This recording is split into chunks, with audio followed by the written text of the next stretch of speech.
Good morning po mga kasimpleng buhay at kumusta po kayong lahat. Kakauwi ko lang po galing sa duty. At sa video po na ito ay magpipitas na naman po ako ng okra. Ayan, at dalawang araw po yung pagitan. Ayan, at malalaki na naman yung kanyang bunga. Ayan po. Nung nakaraan po ay nag-harvest po ako naka 5 kilo. Medyo marami-rami din po at mabigat po yung kanyang timbang dahil maganda po yung kanyang bunga. Ayan po mga kasimpleng buhay at nakarang araw po ay hindi po ako nakapag-upload at dahil masakit po yung aking lalamunan dahil siguro po sa lamig ng panahon. Ayan, dahil dun sa posting na dinudutihan ko ay napakalamig. Ayan po mga kasimpleng buhay at nakikita nyo po yung bunga. Ayan, malaki na po siya at marami na po siyang bunga kahit doon sa kabila.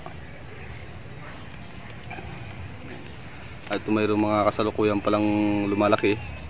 Ayan, pipitas na naman po ako. Bali ito po ay pangalawang pitas ko na ng maramihan. Ayan. Halos sabay-sabay na po yung kanilang paglaki mga kasimpleng buhay. Ay kung nakapansin nyo po, nag long sleeve na po ako. Dahil napakakati po ng kanyang dahon pag umano sa aking sa balat ko. Ito na pantal-pantal yung aking braso. At yan po mga kasimpleng buhay at maraming salamat nga pala sa mga sumusuporta at sa susuporta pa lang. Sana ay huwag po kayong magsawang panoorin yung aking mga video at sana ay umabot na ng 1,000 subscribers yung aking YouTube channel. At asahan nyo po na marami pa po akong video na i-upload. Ayan po mga kasimpleng buhay at update ko na lang po kayo sa mga susunod ko na tanim. At sa kalabasa ay gumagapang na po siya. At update ko rin kayo dun sa mais, tapos sa patula. At sa kung napanood nyo po yung nag-grass cutter ako doon sa bagong tataniman ko ng talbos kamuti. Ayan, medyo marami-rami po yun. Mabilis po kasi yung pera sa talbos kamuti. Tuloy-tuloy po yan. Pag nagpitas ka halos 3 araw lang pagitan, meron ka na naman pipitasin. Mahirap lang po sa umpisa yung pagtatanim, paggagayak ng pagtataniman. Bali yung hinawa ko na po na yun, yung grass cutter, nag-grass cutter ako. Ipaparuto po namin yun, papabungkal yung mga lupa. Ayan. Ayan mga kasimpleng buhay at good morning po ulit. At ayan, i-update ko po kayo doon pala sa manok. Wala pa akong upload doon, wala pa akong video. At mayroon na po siyang itlog mga kasimpleng buhay. Bali, 2 na po yung itlog niya. Medyo natagalan po yung kanyang pangitlog dahil nagkahiyaan pa po sila. Nagkaroon pa ng ligawan. At ayun, awa ng Diyos ay meron na rin pong itlog. Yung kanyang unang sisiw po na nag-iisa, ayun, awa ng Diyos ay malaki na po. At nagkahiwalay po sila ng kulungan. Ito po yung mga kasimpleng buhay, yung papipitas kong okra dito ay binibenta po namin ito doon sa mga naglalako ng mga gulay dito sa looban. Medyo mababa lang po yung kanyang kuha.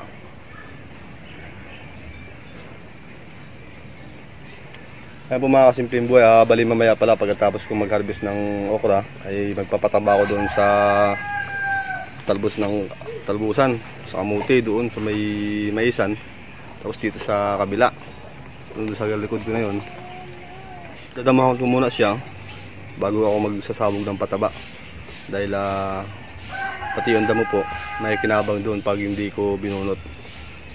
Madali lang naman bunutin yung damo dahil damong lang siya, yung malalambot at mayroong mga bagin.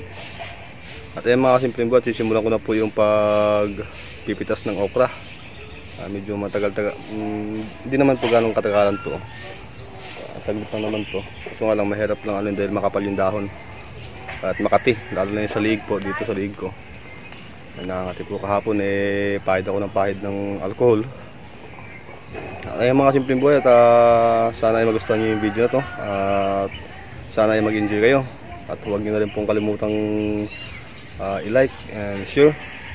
At paki-subscribe na rin po mga kasimpleng buhay. At huwag nyo pong kalimutan na pindutin ang notification bell para updated po kayo lagi sa mga ina-upload kong video. Ayun mga simpleng buhay, ingat po kayong lahat. Simulan ko na po yung pag-harvest.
mga kasimpleng buhay, tapos na po ako magpitas ng okra.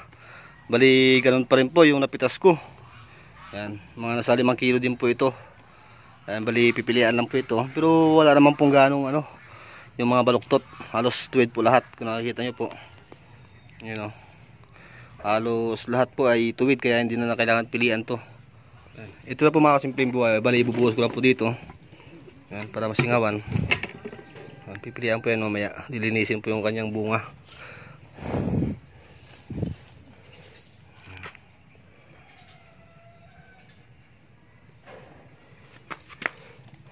Ayan po yung mga habang yung mga kasimpleng buhay. Pipilian ko po ng mahaba at maliliit. Nakikita nyo po ay yung haba po na yan ay saktukan lang po yan. Hindi po matigas yan. Nakasariwa pa po yan eh. Maganda po yung kanyang bunga. Mahaba po siya at matataba. Mga kasimpleng buhay kung nakikita nyo po.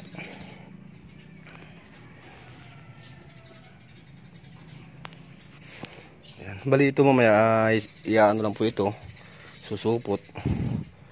Bali lilinisan pa po ito, tatanggalan ng mga mahabang tangkay bago po ito ilagay sa supot at ititimbang. Kasi bibinta na po ito, dadalhin po doon sa ayos lang po ito mga kasimpleng buhay kahit pa paano. Ayan, yung pinaghirapan na pagtanim ay mayroong resultang maganda, mayroong binunga. Kaya mainam din yung may taniman.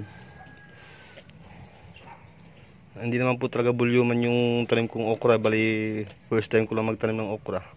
Subukan ko. Kaya sa sunod alam ko na yung paraan. Alam ko yung diskarte. Ayan mga kasimpleng buhay, at hanggang dito lang po muna yung aking video. At dahil po ay malulubat na po yung cellphone na to, hindi ko po na-charge kagabi. Ayan. Maraming salamat po at sana ay nag-enjoy kayo sa video. Ayan, hanggang dito lang po yung muna ang aking video at update ko po kayo sa sunod na next video ko. Medyo inaantok na rin po ako. At ingat po kayo mga kasimpleng buhay.